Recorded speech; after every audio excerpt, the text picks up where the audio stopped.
ng work from home or remote work or online job na pwede niyong gawin sa inyong cellphone would either be networking, paying, or scam.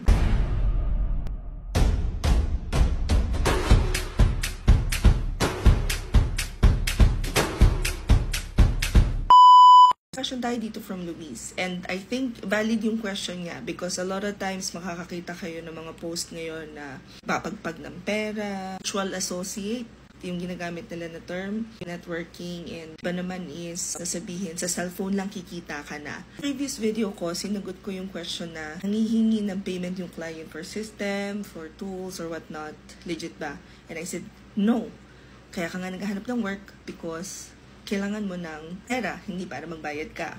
I also inserted there a video from GMA na pinakita yung naloko naman na sa cellphone lang ginagawa. And my answer would pretty much be the same. Kapag ka lumalabas na madali lang yung gagawin mo, kikita ka at kikita ka ng malaki, magduda na kayo. Also, kailangan talaga ng computer or laptop because you cannot service a client, a legit business, ng cellphone lang ang gamit mo. Unless, kasi ako, nakakapaggawa na ako ng assets, nakakapaggawa ako ng contents, kumikita ako ng, ang gamit ko is yung cellphone ko. But that's because I've already established a system wherein yung pagkailangan ko ng computer, punta lang ako sa computer, i-ready ko lang lahat ng kailangan ng computer ang gamit, and then pwede na ako lumipat sa cellphone pagka pagod na yung mata ko. And I'm able to use Canvas sa cellphone ko. Pero yung straight na cellphone lang yung gagamitin mo, I don't really think that's possible. Dahil ang daming mga documents, ang daming kailangan using files, ang daming kailangan i-organize. Kung wala ka pang computer ngayon, pwede ka na mag-start na mag-aral. Manood ka muna.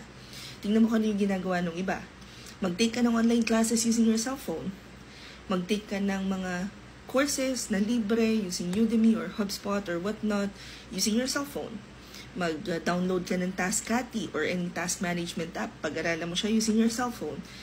However, before you even start thinking about getting a client, you also need to consider paano kung matanggap ka ng client, saan ka kukuha ng computer or laptop.